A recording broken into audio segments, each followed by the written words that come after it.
La pluie tombait à verse devant la vieille maison de campagne, tambourinant contre le toit comme si elle voulait me mettre en garde. J'y suis restée sur le perron, trempée jusqu'aux os, le froid mordant ma robe d'anniversaire, celle de mes 24 ans. Pour être exact, j'aurais dû faire demi-tour dès que j'ai vu les bras de ma mère croisés à travers le vitrail, ses yeux comme des couteaux. Mais je m'étais accrochée à l'espoir. Je l'ai toujours fait. Le genre d'espoir désespéré, naïf, que seules les filles recherchent encore auprès de parents qui ne les ont jamais vraiment vus. J'ai quand même frappé. La porte s'est ouverte dans un grincement sec, et ils étaient là, mon père, le visage de pierre dans son gilet affaibli, et ma mère derrière lui, raide comme toujours. Ses lèvres étaient si serrées qu'on aurait dit qu'en souriant, elle allait se fissurer le visage. Mon père a marmonné. Tu as du culot de te pointer ici. Pas de joyeux anniversaire. Pas d'accolade. Juste de la glace. Je voulais juste voir tout le monde, ai-je dit, la voix tremblante mais ferme. J'ai pensé que peut-être, juste peut-être, nous pourrions partager un dîner, comme nous le faisions quand, n'en fais pas une histoire d'amour, Evelyne, m'a dit ma mère. Tu as choisi de gâcher ta vie. Nous t'avons dit que si tu passais cette porte avec tes rêves pathétiques et les vieux outils de ton grand-père, tu serais dehors pour de bon. Elle poursuit toujours son fantasme de bricoleuse, dit mon père en riant sèchement, réparant les toilettes des gens et appelant cela un but. J'ai ravalé la douleur, redressé la colonne vertébrale. Je ne suis pas venue pour me battre. C'est mon anniversaire. Et nous avons honte, a-t-il craché en se rapprochant. Tu fais honte à cette famille. Puis c'est arrivé. Le moment qui s'est gravé au plus profond de ma mémoire. Ma mère a pointé la porte du doigt comme si j'étais un animal errant. Sors d'ici. Tu n'es pas le bienvenu ici. Je n'ai pas pleuré. Je n'ai pas supplié.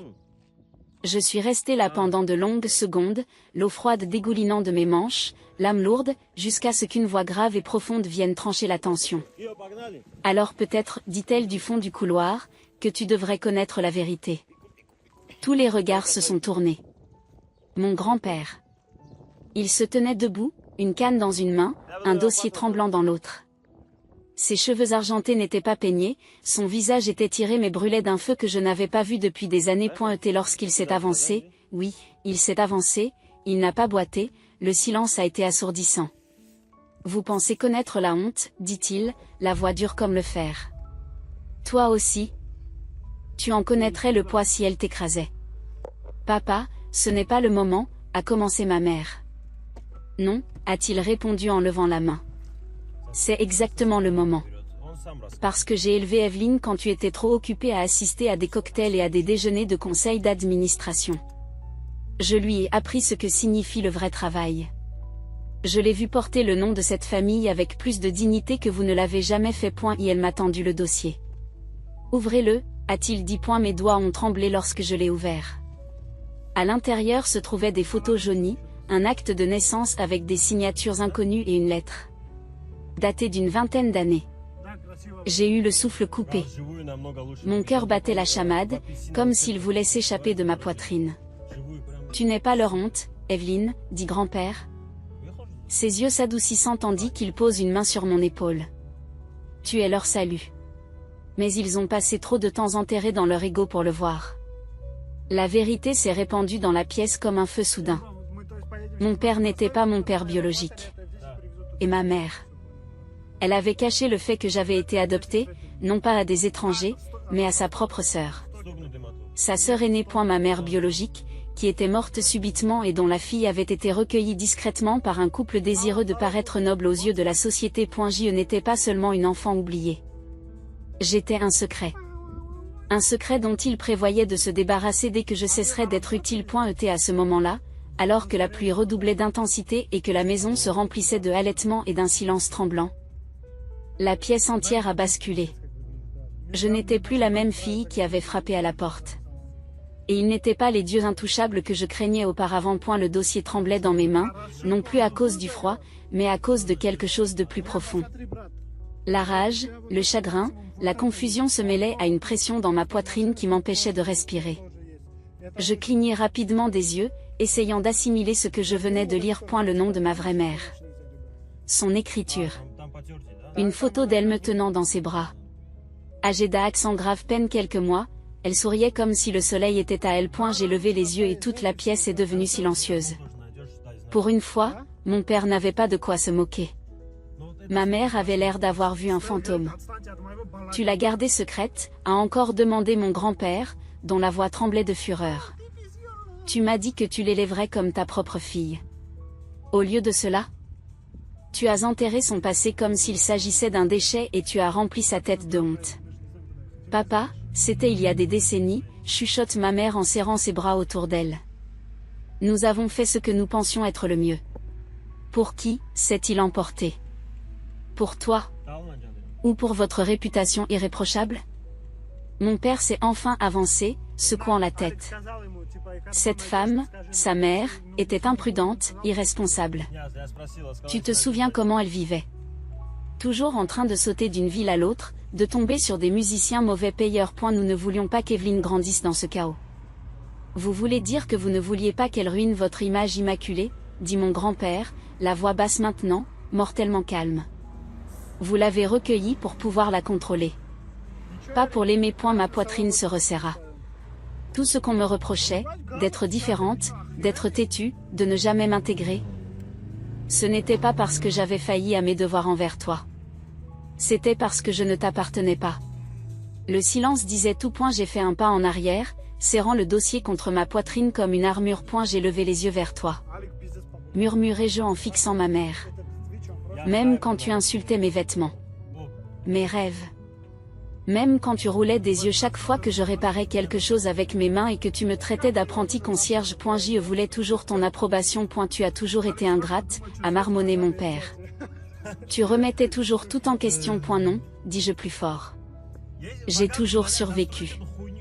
Ma voix s'est brisée, mais je ne me suis pas laissé abattre. Cette petite fille que tu as élevée comme un accessoire, comme un cas de charité, elle est partie. J'en ai fini de te supplier de me voir. Et pour ce que ça vaut. Aujourd'hui, c'est la dernière fois que je frappe à cette porte. Je me suis tourné vers les escaliers. Mes bottes laissaient des traces humides sur le parquet. Attends. Dis doucement grand-père. Tu ne pars pas seul. Je me suis retourné. Il était déjà en train d'enfiler son manteau, se débattant légèrement avec ses manches, mais refusant toute aide. Tu crois que je vais rester sous ce toit une nuit de plus après ça? J'aurais dû partir il y a des années. Mais j'attendais ce moment. Je t'attendais. Le visage de ma mère se tordit d'incrédulité. Tu quitterais la maison de ta propre fille pour elle? Grand-père se tourne vers elle. Les yeux lourds de déception. J'ai élevé Evelyne avec plus d'amour que tu ne m'as jamais laissé te montrer. Mon cœur s'est fendu en deux. Je ne m'attendais pas à cela, à sa loyauté, à sa chaleur. Dans mes heures les plus sombres, il m'a choisi. Non pas parce que j'étais une victime, mais parce que j'étais enfin libre. Viens. Dit-il en faisant un geste vers la porte. Faisons de cet anniversaire un souvenir inoubliable. C'est ainsi que nous sommes sortis sous la pluie. Non pas comme deux parias, mais comme une famille. Nous avons roulé en silence pendant un moment. Le seul bruit était celui de la pluie sur le toit et le soupir occasionnel de grand-père. Il ne m'a pas demandé si j'allais bien. Il le savait mieux que moi. Au lieu de cela, il s'est approché et a allumé le vieux chauffage de son camion déglingué. Tu sais, a-t-il fini par dire. Ta mère, ta vraie mère, n'était pas parfaite. Mais elle était gentille. Sauvage, oui. Mais elle avait une lumière en elle qui attirait les gens. Vous avez cette même lumière, Evelyne. Alors pourquoi me l'ont-ils cachée? Murmurai-je. Pourquoi ont-ils agi comme si j'étais une chose dont il fallait avoir honte? Il a serré le testament plus fort. Parce que les gens n'aiment pas ce qu'ils ne peuvent pas contrôler. Tais-toi. Tu es la fille de ta mère dans tous les sens du terme. J'ai regardé par la fenêtre. Les lumières de la ville passaient comme des étoiles qui s'éteignent.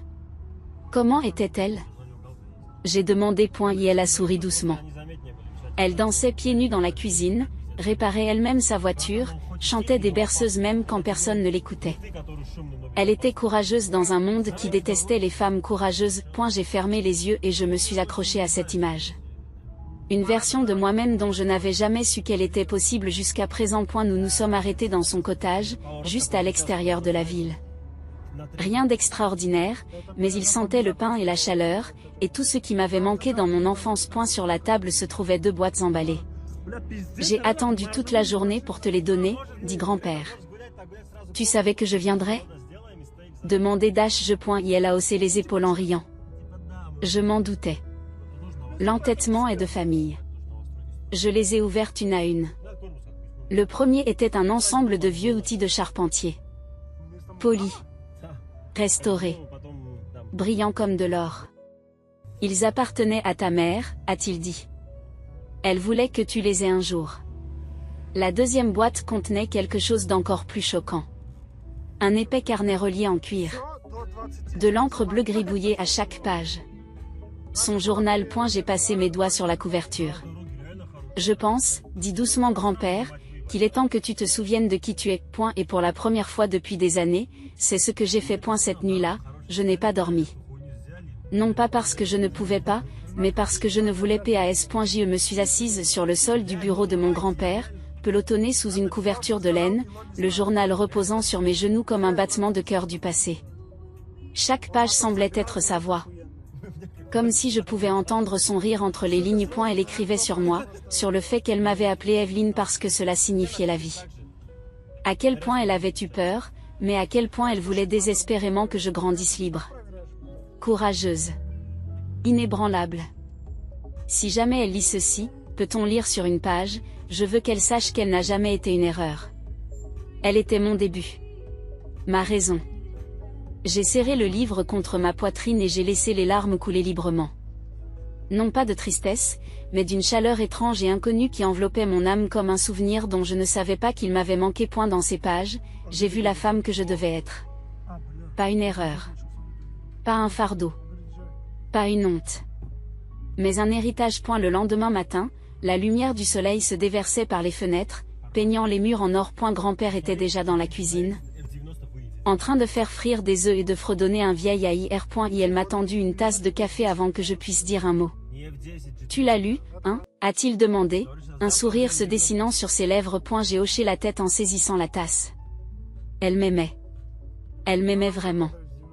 Il s'est appuyé sur le comptoir, les yeux humides mais fiers. C'est vrai. Et tu as le même feu. Tu as juste oublié comment le laisser brûler. J'ai regardé mes mains, rugueuses à force de travailler, de construire, de réparer, de créer. Je veux faire quelque chose de tout cela, ai-je dit doucement. Ne pas me contenter de survivre. Plus maintenant. Je veux construire quelque chose. Quelque chose de bien. Pour elle. Pour moi. Grand-père sourit. Alors, commençons aujourd'hui. Au cours des semaines suivantes, quelque chose a changé en moi. J'ai recommencé à travailler avec grand-père dans son ancien atelier de réparation. Le même atelier où j'avais balayé les sols quand j'étais enfant. Où j'avais appris à changer un carburateur avant même d'avoir mon permis de conduire. Mais maintenant, je ne me contentais pas de réparer des tuyaux qui fuient ou de changer des pneus. Je dessinais des plans. Je dessinais des plans. Je concevais quelque chose de plus grand. J'ai déversé chaque once de douleur, de force et de vérité dans une vision. Un espace communautaire où les jeunes femmes pourraient apprendre des métiers. La menuiserie. La mécanique. La plomberie. La soudure. Des compétences réelles. Des compétences réelles et tangibles. Pour toutes les filles à qui l'on a dit qu'elles n'étaient pas assez nombreuses. Pour toutes les filles dont les rêves ont été rabaissés et enterrés sous la honte familiale. Je l'ai appelé l'atelier de la vie. Grand-père m'a soutenu jusqu'au bout. Il a même hypothéqué son camion pour m'aider à acheter des outils et du matériel. Et d'autres ont suivi. L'instituteur à la retraite du quartier a proposé d'enseigner les mathématiques. Un soudeur qui travaillait avec ma mère s'est présenté un après-midi avec 3 boîtes de ferraille et a dit: j'ai entendu parler de ce que vous faites. Je suis partant. Ce n'était pas facile. Nous avons travaillé tard le soir. On réparait des choses à la lumière des bougies quand il y avait des coupures de courant. Et nous avons mangé beaucoup de sandwichs au beurre de cacahuètes. Mais c'était réel. C'était le mien. Et ça marchait. Jusqu'à ce qu'un matin, je les revois. Mes parents. J'étais dehors, en train de poser des briques avec mes mains quand leur voiture est arrivée. Élégante. Argentée. Trop propre pour cette route poussiéreuse. Ils sont sortis comme s'ils allaient au tribunal. Raide. Répétitif. Sur leur garde. Je n'ai pas bronché. Je ne me suis pas levé. J'ai continué à empiler des briques. Evelyne, dit ma mère, les bras croisés. Nous avons entendu parler de ton projet. Mon père se racle la gorge. On nous a dit que tu utilisais ton nom de famille dans le registre de la ville. Fondation Evelyne Langford pour les femmes de métier. Est-ce vrai? J'ai levé les yeux. Lentement et calmement. Oui. C'est mon nom légal, après tout. Ce nom signifie quelque chose dans cette ville, a-t-il craqué. C'est vrai, ai-je dit en essuyant la sueur de mon front. Et je lui donne une nouvelle signification. Ils m'ont tous les deux regardé, comme si je venais de les gifler. Ce n'est pas pour cela que nous t'avons élevé, dit ma mère, la voix tremblante. Tu t'alignes sur les mécaniciens et les ouvriers. Et pourtant, je suis là. J'ai répondu. Je construis quelque chose qui aide vraiment les gens. Ils sont restés silencieux. Incertains de ce qu'ils devaient dire. J'ai laissé le silence s'étirer jusqu'à ce qu'il devienne inconfortable. Je me suis alors levée, j'ai épousseté mon jean et je me suis approchée de. Vous aviez une fille qui aurait porté votre nom avec fierté.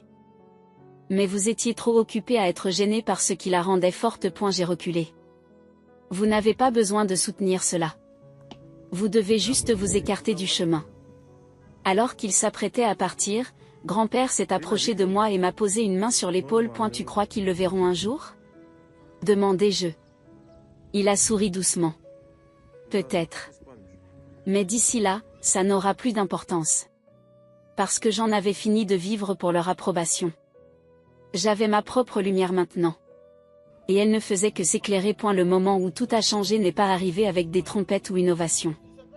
Il est venu d'une fenêtre fissurée, d'un générateur têtu et d'une petite fille nommée Lily, qui m'a regardé lui scier un pied de chaise cassé comme si c'était de la magie. Elle avait 8 ans, elle était courageuse et silencieuse. Sa mère avait 3 emplois et n'avait toujours pas les moyens de se payer une bonne garderie. Alors Lily nous suivait et s'asseyait dans un coin pendant que nous travaillions. Un jour, elle a tiré sur ma manche. Mademoiselle Evelyne, murmura-t-elle, les filles réparent-elles aussi des choses? Je me suis agenouillée devant elle, je lui ai tendu la clé à molette et je lui ai dit que les filles réparaient tout. Elle m'a souri d'un sourire béant qui m'a coupé l'herbe sous le pied. Et la même semaine, Lily nous a aidés à repeindre le panneau d'entrée de l'atelier de vie avec son écriture tordue. Et cette photo, Lily souriante et sa salopette éclaboussée de peinture, s'est retrouvée sur le bureau d'un journaliste local. L'histoire a d'abord été publiée dans le journal local. Une ancienne fille reniée a construit un centre de compétences pour les filles oubliées. Le titre a piqué, mais la vérité a sonné plus fort. À la fin du mois, l'article était devenu viral, partagé par des influenceurs, repris par des blogs de la ville et même mentionné dans un talk show matinal. Mais ce qu'aucun d'entre eux n'a vu, c'est le nombre de mains qu'il a fallu en coulisses. Le grand-père qui reste tard pour vérifier les lignes électriques. Le soudeur âgé qui apprend aux adolescentes à faire jaillir l'étincelle de l'acier avec des mains tremblantes. Les enfants balayant la sciure de bois après chaque cours comme s'il s'agissait de poussière d'or. Un matin, un SUV noir et élégant s'est arrêté sur le parking. Une femme d'une 50aine d'années en est sortie, perle, blazer pressé, une puissance tranquille dans les yeux. Êtes-vous Evelyne Langford, demanda-t-elle, d'une voix calme mais curieuse. J'y suis, elle sourit faiblement. Je m'appelle Nadine Wallace. J'y fais partie d'une fondation privée qui finance des initiatives qui comptent vraiment. Puis-je entrer? Je lui ai fait la visite complète, rien de poli, rien de mis en scène. Juste de vraies personnes? De la vraie sueur et un calendrier rempli de noms et d'espoir. À la fin de la visite, elle s'est tournée vers moi et m'a dit, voilà ce que le monde devrait financer. En quelques semaines, nous avons obtenu des subventions, des équipements, un nouveau toit, de l'électricité qui ne s'éteint pas lorsque le grille-pain est allumé. Mais plus que cette reconnaissance, le conseil municipal a décerné à l'atelier de vie une citation relative à l'impact sur la communauté. Nous avons fait l'objet d'une séquence télévisée juste avant le journal du soir. Je n'oublierai jamais le moment où la caméra a fait un panoramique dans la pièce, sur le visage fier de grand-père, et où le journaliste m'a demandé ce qui m'avait poussé à commencer tout cela. Je n'ai pas scié. On m'a jeté hors de chez moi le jour de mon anniversaire. On m'a dit que j'apportais la honte. Mais la vérité, c'est que la honte ne vient pas de là où vous commencez. Elle vient de l'oubli de qui vous êtes. Et je n'ai jamais oublié. Ce soir-là, Alors que j'étais assise sous le porche à côté de grand-père, une voiture familière est arrivée. Mes parents sont sortis lentement, comme si la terre s'était déplacée sous eux et qu'ils ne savaient plus où était leur place. Mon père s'est raclé la gorge. Nous avons vu les nouvelles. Je n'ai pas bougé. J'ai pensé que vous l'aviez fait. Et ma mère avait l'air plus fragile que jamais. Ton nom, il est partout maintenant. Je n'ai pas fait ça pour le nom, ai-je dit à voix basse. Je l'ai fait pour les filles qui n'en ont pas vu. Silence. Puis grand-père s'est levé, s'est approché d'elle et leur a remis le dossier original, celui de cette nuit-là, dans les mains. Lisez-le, a-t-il dit. Chaque mot. Vous lui devez bien ça. Il se tenait sous la lumière du porche, feuilletant des pages qu'ils avaient évitées pendant des décennies. Je n'ai pas regardé. Je n'en avais pas besoin. Enfin, mon père a parlé. Pas avec colère. Pas avec fierté. Avec regret. Je suis désolé. C'était silencieux. Maladroit. À moitié formé. Mais c'était vrai. J'ai acquiescé lentement. Je ne suis pas la fille qui est venue à ta porte cette nuit-là. Je suis plus forte maintenant. Et je te pardonne, mais je n'ai plus besoin que tu m'approuves. Les larmes ont coulé dans les yeux de ma mère.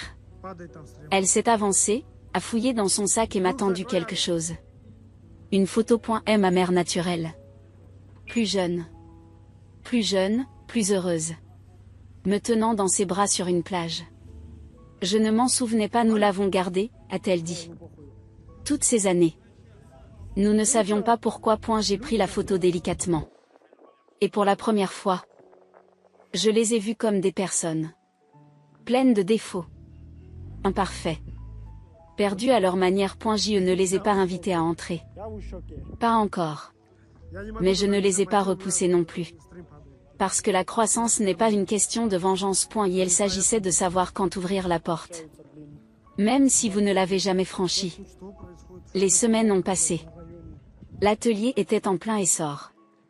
Les rires, le cran, la sueur de bois et les deuxièmes chances emplissaient l'air. Un matin, j'ai reçu un appel d'un avocat. Il m'a dit, « Êtes-vous Evelyn Langford ? Cela fait des semaines que j'essaie de vous joindre. Votre mère biologique a laissé une fiducie. Et elle n'a jamais été réclamée. » Mon cœur s'est arrêté. Une fiducie. Il a continué, elle a mis de côté un terrain à ton nom. Avec une note. Donnez-lui des racines. Elle saura quoi construire. J'y suis allée cet après-midi-là. Un champ ouvert, envahi par les fleurs sauvages et une cabane en ruine. Mais pour moi, c'était une terre sacrée. Ce soir-là, j'ai pris une décision. Quelques mois plus tard, nous avons ouvert le Lily Center, nommé d'après la petite fille qui m'a rappelé ce que signifiait être vue.